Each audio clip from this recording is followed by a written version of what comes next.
dari kelompok 6 pada mata kuliah pengetahuan laboratorium akan melaksanakan demonstrasi kegiatan praktikum mengenai sifat kualitatif larutan untuk siswa SMA kelas 12 yang beranggotakan saya Noprianto dan rekan saya Imera.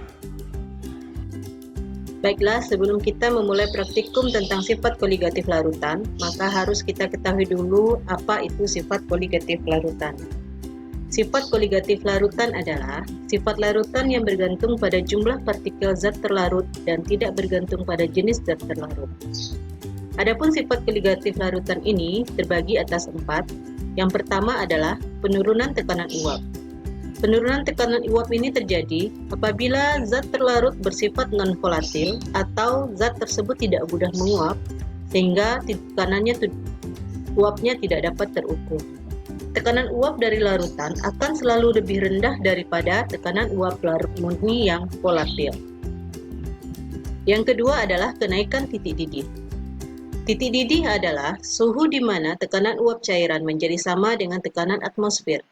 Penambahan zat terlarut yang tidak mudah menguap dalam suatu pelarut menyebabkan penurunan tekanan uap.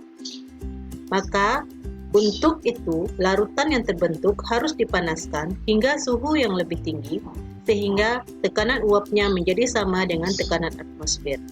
Oleh karena itu, titik didih larutan lebih tinggi daripada pelarut murni. Yang ketiga adalah penurunan titik beku. Titik beku adalah suhu di mana cairan dan zat padat suatu zat memiliki tekanan uap yang sama. Menambahkan zat terlarut dalam pelarut dapat menyebabkan penurunan tekanan uap. Adapun kurva suhu tekanan uap untuk larutan terletak di bawah kurva untuk pelarut murni. Hal itu menyebabkan titik beku larutan lebih kecil daripada titik beku pelarut murni. Yang keempat adalah tekanan osmotik. Tekanan osmotik itu adalah tekanan minimum yang mencegah terjadinya peristiwa osmosis. Apabila dua larutan yang berbeda dipisahkan oleh suatu membran semi-permeabel atau membran yang hanya dapat dilewati partikel pelarut, namun tidak dapat dilewati oleh partikel zat terlarut, maka terjadilah fenomena osmosis. Untuk percobaan praktikum kali ini, kami dari kelompok 6 hanya akan menguji 3 sifat koligatif larutan, yaitu yang pertama, menentukan penurunan titik beku larutan, yang kedua, menentukan kenaikan titik didih larutan, yang ketiga, mengamati peristiwa osmosis, dan yang keempat adalah menentukan perbedaan sifat koligatif larutan elektrolit dan non-elektrolit. Untuk percobaan pertama adalah percobaan tentang penurunan titik beku larutan, di mana alat dan bahannya antara lain gelas ukur 10 mili, gelas kimia, tabung reaksi, termometer, pipet tetes. Sedangkan bahan-bahannya adalah aquades, es batu, garam dapur, larutan NaCl 0,1 molal, larutan NaCl 0,5 molal, larutan urea 0,5 molal, dan larutan urea 0,1 molal. Langkah kerjanya yang pertama, siapkan 5 mili aquades di dalam gelas ukur.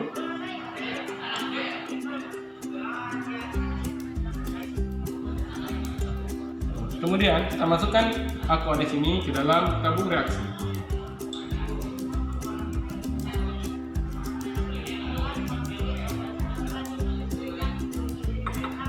Setelah itu, letakkan tabung reaksi ini ke dalam wadah yang sudah berisi batu es dan garam tadi.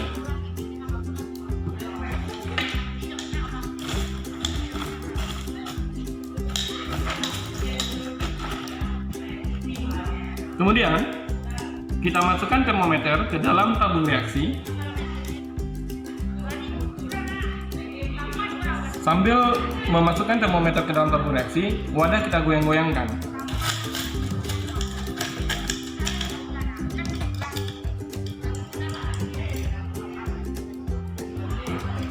Kemudian catat suhu air yang membeku pada tabel pengamatan. Mencatat suhu airnya, kita mencatatnya pada saat air akan mulai membeku.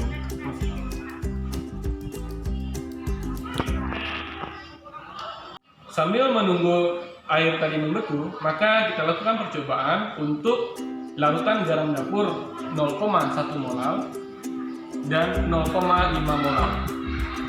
Dengan langkah yang sama, kita masukkan 5 ml NaCl 0,1 molar ke dalam gelas ukur.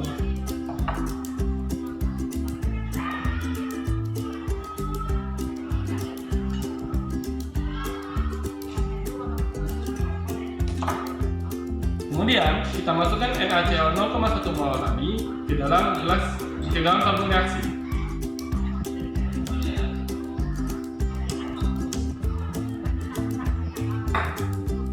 Dengan cara yang sama, larutan NaCl 0,1 mol ini kita masukkan ke dalam wadah yang berisi campuran batu es dengan garam tadi. Kemudian kita ukur suhu dari larutan sampai larutan NaCl 0,1 molar akan mulai membeku. Dengan langkah yang sama, kita lakukan percobaan untuk larutan NaCl 0,5 molar, larutan urea 0,1 molar, dan larutan urea 0,5 molar, sehingga didapatkan data sebagai berikut. Percobaan kedua yaitu mengenai kenaikan titik larutan, di mana alat dan bahannya yang digunakan yaitu yang pertama statif, perangkat statif dan klem, kemudian termometer, kemudian kaki 3, pemanas spiritus, 3 buah gelas kimia, gelas ukur 50 ml, kaca arloji, kemudian batang pengaduk, kemudian timbangan. Nah, sementara bahannya yaitu garam dapur dan gula pasir. Yang pertama, masukkan 50 ml air ke dalam gelas ukur.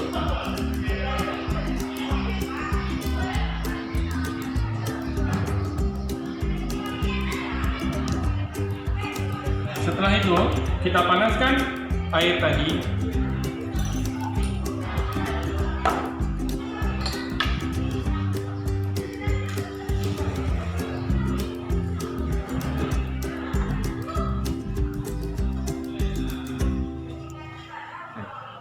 Kita panaskan air yang telah kita masukkan ke tadi, kemudian catat suhu air pada saat akan mendidih. Kita timbang sebanyak 2,5 gram gula pasir dengan menggunakan neraca timbang. Setelah itu, kita larutkan gula tadi ke dalam aquades 50 ml. Larutkan gula ke dalam aquades sampai semua gula larut. Setelah gula larut, kita panaskan gula tersebut.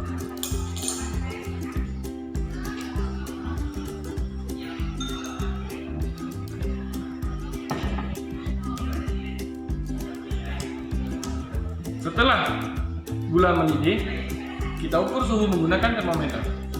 Catat suhu pada saat larutan gula akan mendidih.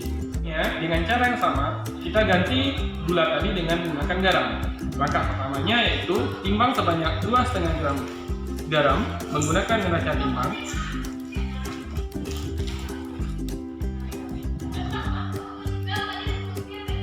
Setelah itu, larutkan garam ke dalam air sebanyak 50 ml.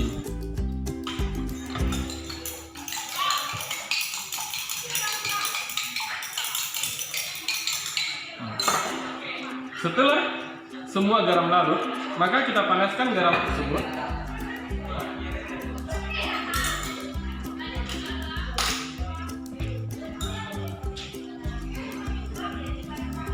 Kita panaskan garam pada saat dia akan mulai mendidih. Catat suhu akhir garam dengan menggunakan termometer. Setelah semua garam larut menjadi larutan garam, kita panaskan larutan tersebut sampai akan mulai mendidih dan kita catat suhunya menggunakan termometer.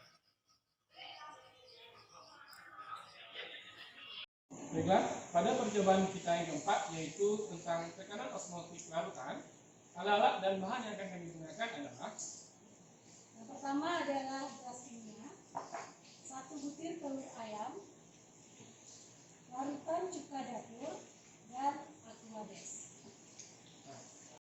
baik. Untuk percobaan keempat tentang tekanan osmotik larutan, langkah pertamanya adalah pertama, kita rendam telur ayam di dalam gelas kimia dengan menggunakan larutan cuka dapur sampai selaput semi permeabel pada telur terkelupas.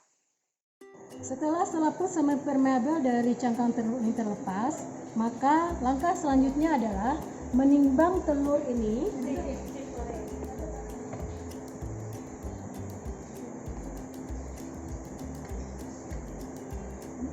Setelah itu, rendamlah telur yang sudah terlepas selaput semi permeabelnya tadi dengan menggunakan aquades dan diamkan sekitar 30 menit.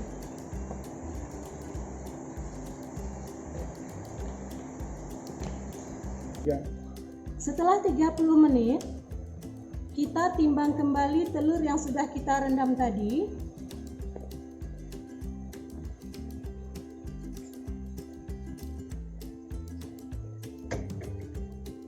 Dan catat berat dari telur ini setelah direndam selama 30 menit. Dari hasil praktikum yang sudah kita lakukan, maka didapatkan data percobaan sebagai berikut. Yang pertama adalah percobaan mengenai penurunan titik beku larutan, di mana zat yang kita ukur adalah urea 0,1 molal, urea 0,5 molal, dan garam dapur 0,1 molal, serta garam dapur 0,5 molal. Sehingga didapatkan hasil sebagai berikut. Penurunan titik beku larutan urea 0,1 molal adalah 0,2 derajat Celcius. Penurunan titik beku larutan urea 0,5 molal adalah 0,9 derajat Celcius. Penurunan tekanan titik beku larutan garam dapur 0,1 molal adalah 0,4 derajat Celcius. Serta penurunan titik beku larutan garam dapur 0,5 molal adalah 1,9 derajat Celcius. Cobaan yang kedua adalah kenaikan titik didih larutan, di mana kita larutkan sebanyak 2,5 gram dalam 50 ml air mengalami kenaikan titik didih sebesar 0,1 derajat Celcius. Kemudian garam dapur yang kita larutkan sebanyak 2,5 gram per 50 ml air mengalami kenaikan titik didih larutan 0,4 derajat Celcius. Dari data ini dapat kita lihat bahwa sifat koligatif larutan elektrolit lebih besar daripada sifat koligatif larutan non-elektrolit. Hal ini disebabkan bahwa larutan elektrolit mengalami penguraian sehingga dipengaruhi dengan adanya faktor Van Hoff.